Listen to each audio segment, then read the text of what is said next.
বাংলার অন্যতম প্রতিবেশী রাজ্য ঝাড়খণ্ড। বিগত বেশ কয়েকদিনে বারবার খবরের শিরোনামে উঠে এসেছে এই রাজ্যের নাম। একদিকে দুর্নীতির অভিযোগে জেলে যেতে হয়েছে এখনকার মুখ্যমন্ত্রী হেমন্ত সোরেনকে, অপরদিকে তাঁরই দলের বর্ষিয়ান নেতা তথা প্রাক্তন মুখ্যমন্ত্রী চম্পারায়ণ সোরেন এবার শিবির বদলে পদ্ম প্রতীকে লড়াই করছেন। এই পরিস্থিতিতে ঝাড়খণ্ডের নির্বাচনের দিকে তাকিয়ে গোটা দেশ। ঝাড়খণ্ডের রাজধানী রাঁচির বরাবর বাঙালিদের জন্য প্রিয় পর্যটন স্থল হিসাবে বিবেচিত হয়, কিন্তু সেখানে বহু বাঙালিও বসবাস করেন। তেমনই এক জায়গা রাঁচির কাঁটাটুলি নেতাজি নগর। ঝাড়খণ্ডে ভোটের আবহে কেমন আছেন নেতাজি নগরের বাঙালি পরিবারের সদস্যরা, তার খোঁজ খবর নিতেই সেখানে পৌঁছে গেলেন ওয়ান ইন্ডিয়ার প্রতিনিধি।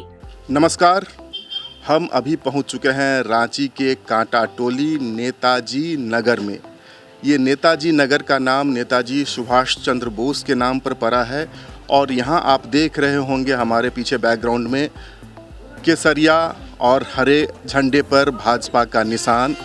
आपको कुछ तस्वीर समझ में आ रही होगी और जो चीज़ और समझना है हमारे आज के इस कार्यक्रम में समझने की कोशिश करेंगे। दोस्तों, हमने यहाँ पर देखा इसी के बगल वाली गली में एक रिफ्यूजी स्कूल भी हमें मिला था और यह मोहल्ला 1947 में जब भारत और पाकिस्तान का बंटवारा हुआ और बांग्लादेश जो कि उस समय पूर्वी पाकिस्तान था, वहाँ पर सताए गए हिंदुओं के परिवारों का जो पलायन हुआ, वो देश में जगह जगह जाकर टेम्पररी कॉलोनीज़ में रहे, शिविरों में रहे, कैंप में रहे और यह उसी का एक जीता जागता सबूत है रांची का कांटाटोली। कुछ लोग हमारे साथ यहाँ पर बात करने के लिए मौजूद हैं। हम उनसे जानेंगे कि बांग्लादेश से आए बंगाली समुदाय का झारखंड में किस तरह से रहना हो रहा है, उनके जीवन की क्या गतिविधि है, किस तरह की समस्याओं से उन्हें जूझ करके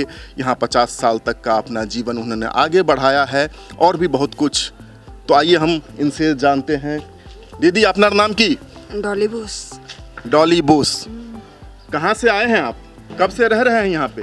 आपका तो जन्म यहीं हुआ होगा? नहीं, मेरा तो कोडरमा में जन्म है। कोडरमा में जन्म है। और यहाँ मेरा से कब से रह रहे हैं? ससुराल है। यहाँ ससुराल है आपका। तो क्या इस मोहल्ले में सब कुछ ठीक ठाक चल रहा है? यहाँ पानी का तो बहुत दिक्कत है। पानी की दिक्कत है यहाँ पे। राशन भी आधा मिलता है, आधा नहीं मिलता है। राशन भी आधा मिलता है, आधा नहीं मिलता। नहीं मिलता। और हम लोग का तो छोटा मोटा बिजनेस है, रोज कमाना रोज खाना। कौन सा बिजनेस है? पान दुकान। पान दुकान है। अपना नाम की दीदी? पूनम घोष। पूनम घोष। और आपका परिवार कहाँ से आया था? मेरा परिवार, मैं तो ऐसे उड़ीसा से हूँ। अच्छा, आप उड़ीसा से हैं। हाँ। और इस मोहल्ले में कब से रह रही हैं? ये हो गया 4-5 साल हो गया। 4-5 साल हो गया। सब कुछ कैसा चल रहा है इस मोहल्ले में? सब तो ठीक ही है, बस हमारा इधर पानी मतलब नल नहीं है हमारे घर में और गैस का प्रॉब्लम है, बस वही है और कुछ नहीं। गैस का प्रॉब्लम है। गैस सिलेंडर है नहीं हमारे यहाँ। तो फिर ये जो सरकार की तरफ से उज्ज्वला योजना चलाई गई थी केंद्र सरकार की तरफ से, गरीबों को बीपीएल परिवारों को फ्री में गैस चूल्हा दिया गया था और सिलेंडर एक दिया गया था, उस सुविधा का लाभ इस मोहल्ले को नहीं मिला है? नहीं, किसी को मिला और किसी को नहीं मिला है। जैसे कि हमको भी नहीं मिला और भी है 4-5 घर उधर, उनको भी नहीं मिला है। तो इसलिए गैस का मतलब बहुत ही प्रॉब्लम है हमारे घर में, पानी का भी प्रॉब्लम है हमारे घर में, बस यही है प्रॉब्लम और कुछ नहीं। गैस और पानी का प्रॉब्लम है। लेकिन आपका मोहल्ला हमने देखा है रांची की तमाम जगहों पे, हम पिछले 4-5 दिनों से वन इंडिया की पूरी टीम घूमती रही है, ऐसी साफ सफाई अन्यत्र बहुत ही मुश्किल से मुझे देखने को मिला है। तो इस मोहल्ले में जो साफ सफाई है, इसकी व्यवस्था कौन करता है? ये तो हमारे सब मतलब कचरा मतलब घर में ही रख रहते हैं, जो गाड़ी आता है कचरे गाड़ी सब उसी में फेंकते हैं, कोई इधर मतलब मोहल्ला में कोई फेंकता नहीं है कचरा। हम जब इस मोहल्ले में आए थे तो सबसे पहले हमारी भेंट इनसे हुई और हमने पूछा कि क्या हमसे आप बात करेंगी, हम लोग दिल्ली से आए हैं। तो इन्होंने बहुत ही सकारात्मक रिएक्शन दिया और यहाँ पर कुछ लोगों को बताया कि ये लोग मीडिया से आए हैं। तो ऐसा लग रहा है कि आंटी मीडिया को लेकर के, देश और राज्य की परिस्थितियों को लेकर के जागरूक रहती हैं। क्या नाम है आपका? मौसमी चक्रवर्ती। मौसमी चक्रवर्ती, एक मौसमी चटर्जी एक्ट्रेस भी हुआ करती थी। जी मौसमी दीदी, बताइए आप अपने बारे में और कुछ बताइए। बस हम लोग अपने ससुर रहते थे, बांग्लादेश के थे। बांग्लादेश में कहाँ रहते थे वो लोग? बोरीसाल में। वहीं से वो लोग आए हुए थे। बस सास ससुर अभी नहीं है, वो लोग डेट कर चुके हैं। बस हम लोग यहीं पर उनके सास ससुर घर बनाए हुए थे। यहाँ पर सरकार का जो ज़मीन मिला था उसी से बना था। सरकार की तरफ से आप लोगों को जमीन कब मिला? क्योंकि हमारे देश में रिफ्यूजीज काफ़ी दशकों से, काफ़ी वर्षों से रह रहे हैं, लेकिन उनको अभी भी कुछ परिवार ऐसे हैं जिनको पक्की रसीद नहीं मिली है ज़मीन की।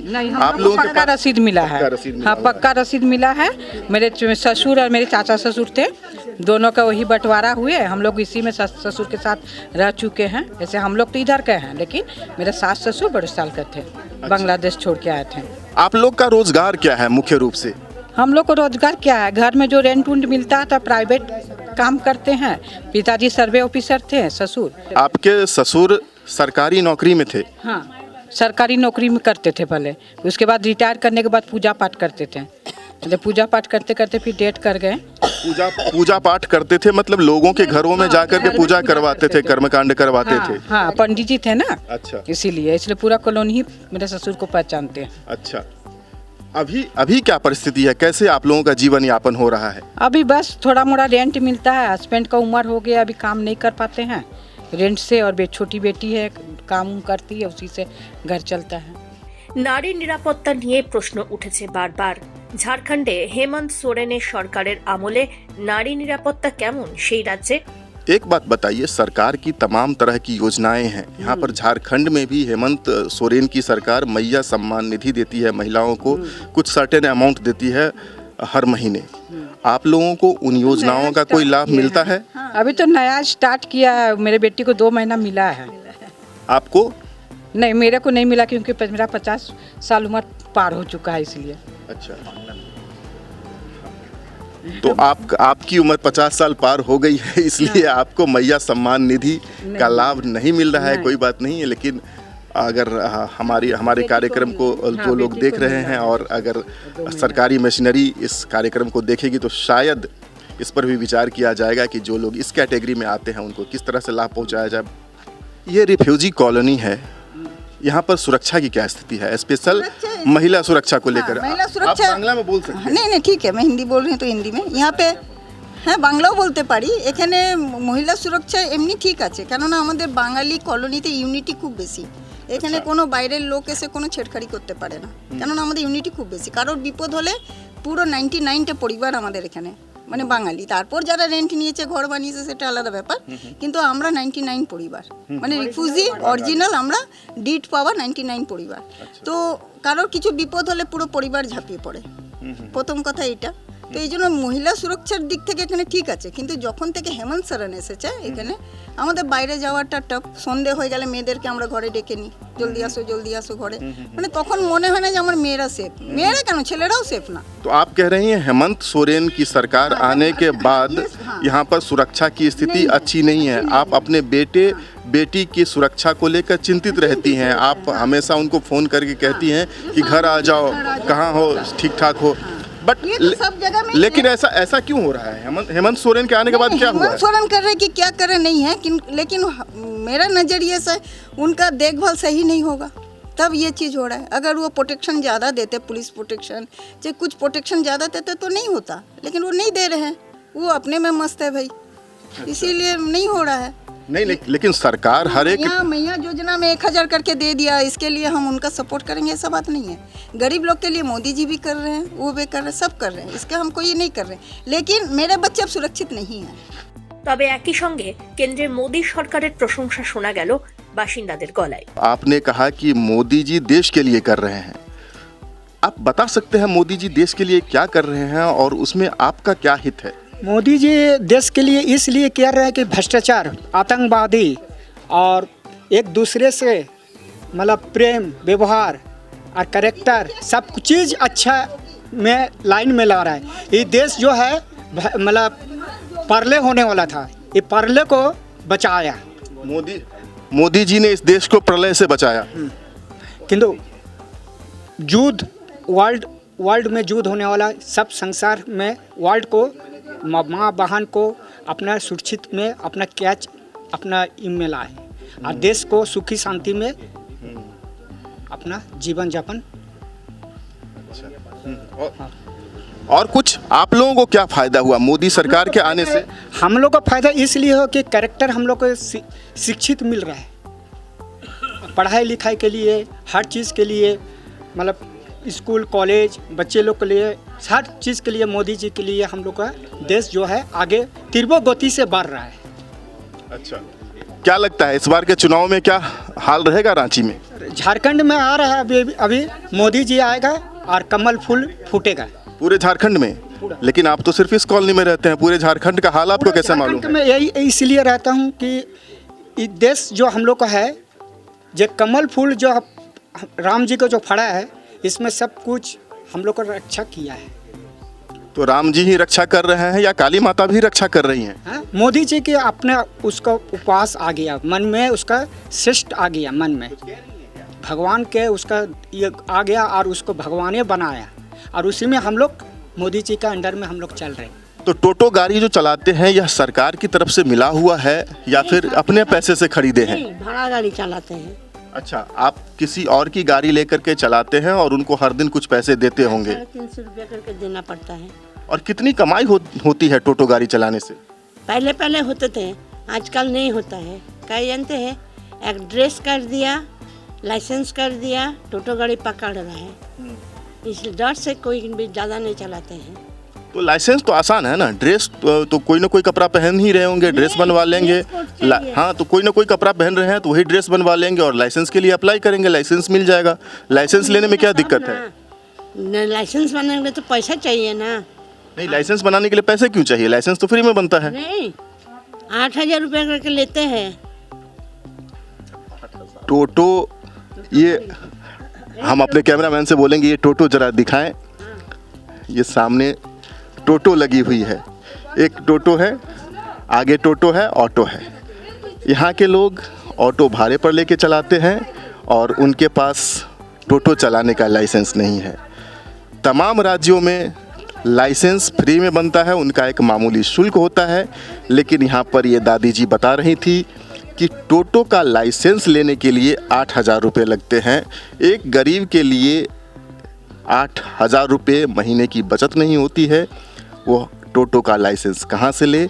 इस बस्ती के कुछ परिवार इस आर्थिक तंगी में भी जी रहे हैं। आपका नाम क्या हुआ? नमिता घोष। नमिता घोष, कहाँ से आए हैं आप लोग? मतलब आपका परिवार बांग्लादेश में कहाँ से आया था यहाँ? मेरा माँ बाबा लोग, सास ससुर लोग ढाका से। माँ बाबा सास ससुर सब लोग ढाका से? ढाका के हैं, हाँ। हम लोग यहाँ जन्म कर्म ही रांची में है।